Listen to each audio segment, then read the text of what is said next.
আসসালামু আলাইকুম। জেনতারা নিউজ বাংলা অধিবেশন প্রবাহতে আপনাদের স্বাগত। আজ লন্ডন স্টুডিও থেকে আছি আমি মীর সাবির, আর ঢাকায় আমার সাথে রয়েছেন সুমাইয়া শিমু। চলুন শুরু করি আজকের গুরুত্বপূর্ণ সংবাদ। জানিয়ে দিব আজকের গুরুত্বপূর্ণ সব আপডেট আন্তর্জাতিক সংবাদ। প্রথমেই জানিয়ে দিব ট্রাম্প শত অবরোধ দিলেও লাভ নেই, গোপন চ্যানেলে রাশিয়া থেকে অস্ত্র পাচ্ছে ইরান।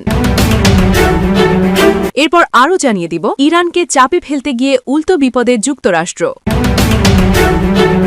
আরও জানিয়ে দিব চীনের সাফ কথা, তাদের তেলে হাত দেয়া চলবে না।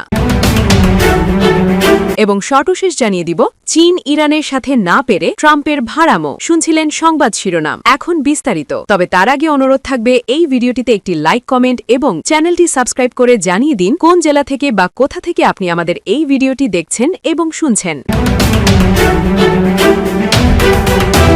হঠাৎ করেই এত কঠোর কেন হচ্ছে ইরান? সম্প্রতি ইরানের প্রেসিডেন্ট মাসুদ পেজেশকিয়ানের এক বক্তব্যে নড়ে চড়ে বসেছে বিশ্বমঞ্চে। এই বক্তব্য ঘিরে শুরু হয়েছে তুমুল আলোচনার ঝড়।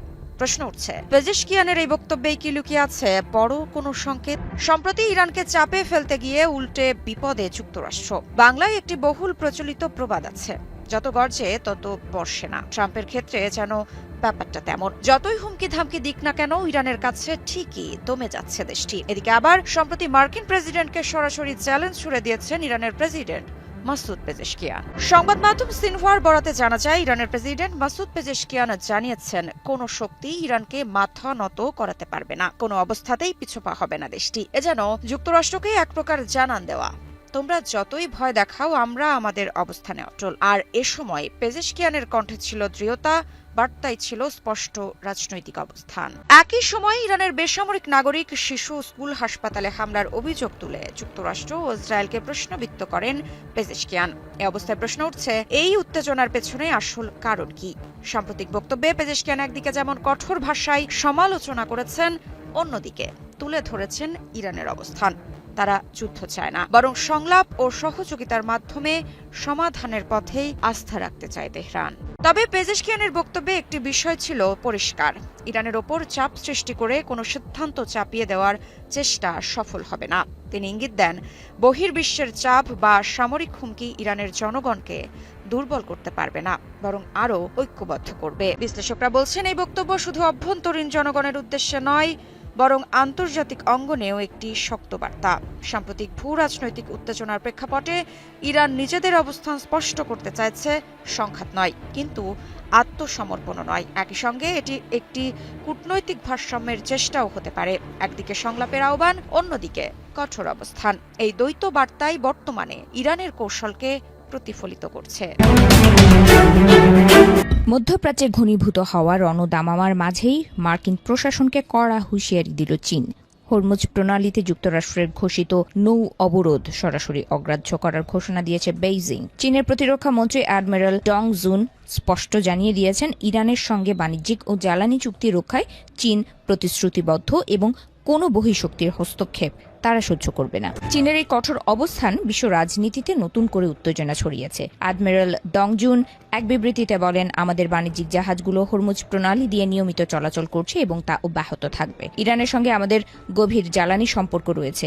আমরা সেই চুক্তিগুলোকে সম্মান জানাই এবং আশা করি অন্য কোনো দেশ আমাদের অভ্যন্তরীণ বিষয়ে হস্তক্ষেপ করবে না। এই সংঘাতের মূলে রয়েছে মার্কিন প্রেসিডেন্ট ডোনাল্ড ট্রাম্পের সাম্প্রতিক এক ঘোষণা। সোমবার থেকে হরমুজ প্রণালীতে কঠোর নৌ অবরোধ কার্যকর করেছে যুক্তরাষ্ট্র। ট্রাম্প তার সোশ্যাল মিডিয়া প্ল্যাটফর্মে এক পোস্টে সাফ জানিয়েছেন, কোনো জাহাজ এই ব্লকেড অমান্য করার চেষ্টা করলে তাকে সরাসরি ধ্বংস করা হবে। তিনি একে মাদক চোরাচালানকারীদের দমনের সঙ্গে তুলনা করেছেন। হরমুজ প্রণালী চীনের অর্থনীতির জন্য এক মহা গুরুত্বপূর্ণ ধমনী। তথ্য অনুযায়ী চীনের মোট আমদানিকৃত অপরিশোধিত তেলের প্রায় 40% এবং তরলীকৃত প্রাকৃতিক গ্যাসের 30% এই পথ দিয়েই আসে। ফলে এই প্রণালী বন্ধ হওয়ার অর্থ হল চীনা অর্থনীতিতে এক ভয়াবহ ধস।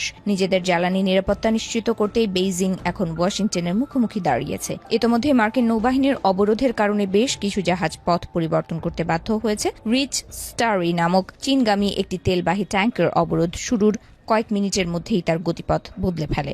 মার্কিন সেন্ট্রাল কমান্ড জানিয়েছে, তারা ইরানি বন্দর অভিমুখে আসা বা সেখান থেকে ছেড়ে যাওয়ার আগে যে কোনো দেশের জাহাজের ওপরই এই কঠোর নজরদারি চালাচ্ছে। বিশ্ব রাজনীতির দাবার বোর্ডে নতুন চাল। একদিকে আমেরিকার গর্জন, অন্যদিকে ইরানের কৌশলী অবস্থান। ডোনাল্ড ট্রাম্পের সাঁড়াশি অভিযানের মুখে ইরান কি তবে কোণঠাসা, নাকি রাশিয়ার হাত ধরে কাস্পিয়ান সাগরের বুক চিরে লুকিয়ে রাখা হয়েছে কোনো গোপন সুড়ঙ্গ?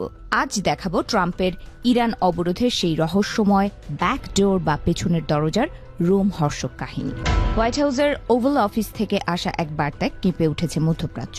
মার্কিন প্রেসিডেন্ট ডোনাল্ড ট্রাম্পের স্পষ্ট হুঁশিয়ারি, ইরানের কোনো জাহাজ যদি অবরোধ সীমানার কাছে আসে তবে সেগুলোকে নিশ্চিহ্ন করে দেয়া হবে, ঠিক যেভাবে মাঝ সমুদ্রে মাদক পাচারকারীদের গুড়িয়ে দেয়া হয়। ইরানের ক্ষেত্রেও সেই কিলিং সিস্টেম ব্যবহারের হুমকি দিয়েছেন তিনি। মার্কিন নৌবাহিনীর রণতরীগুলো এখন ঈগলের মতো নজর রাখছে পারস্য উপসাগর এবং হরমুজ প্রণালীতে। লক্ষ্য একটাই, ইরানের তেল রপ্তানি বন্ধ করা এবং দেশটির অর্থনীতির চাকা অচল করে দেওয়া। বন্দর আব্বাস থেকে বুশেহের প্রতিটি বন্দরে এখন মার্কিন ড্রোন আর যুদ্ধজাহাজের ছায়া। কিন্তু সমর বিশেষজ্ঞরা বলছেন অন্য কথা। ডক্টর মাইকেল রুবিনের সাম্প্রতিক তথ্য অনুযায়ী ট্রাম্প যে অবরোধের জাল বুনেছেন তাতে রয়ে গেছে এক বিশাল ছিদ্র, আর সেই ফুটোটি পারস্য উপসাগরে নয়, বরং উত্তর দিকে জার্মানির সমান বড় এক বিশাল হ্রদে, যার নাম কাস্পিয়ান সাগর। কাস্পিয়ান সাগর কোনো সমুদ্র নয়, বিশ্বের বৃহত্তম লবণাক্ত হ্রদ এটি। আর এই হ্রদই এখন ইরান আর রাশিয়ার বন্ধুত্বে নিরাপদ করিডর। যেখানে মার্কিন নৌবাহিনীর বড় বড় জাহাজ ঢোকা প্রায় অসম্ভব, সেখানেই চলছে ইরান আর রাশিয়ার নৌবাহিনীর গোপন মহড়া এবং রসদ বিনিময়। 2019 সাল থেকেই এই অঞ্চলে রাশিয়ার সাথে ঘনিষ্ঠতা বাড়িয়েছে তেহরান। সেন্ট পিটার্সবার্গের রুশ নৌবাহিনীর উৎসবে ইরানি নৌপ্রধানের উপস্থিতি ছিল একটি সংকেত মাত্র। পারস্য উপসাগরে ট্রাম্প যতই বাধা দিন, কাস্পিয়ান সাগর দিয়ে রাশিয়ার জ্বালানি আর অস্ত্র অনায়াসে পৌঁছে যাচ্ছে ইরানের হাতে। ইরানের উত্তর উপকূলের বন্দর আনজালি বন্দর এখন তেহরানের লাইফলাইন। যুক্তরাষ্ট্রের জন্য আরও আতঙ্কের বিষয় হল চালুশ বন্দরটি। কথিত আছে এখানে ইরানের ঘাঁটি রয়েছে, যা দুর্ভেদ্য পাহাড় দিয়ে ঘেরা। এখান থেকেই রাশিয়ায় পাঠানো গোপন রসদ পাহাড়ি পথ বেয়ে পৌঁছে যায় ইরানের মূল ভূখণ্ডে।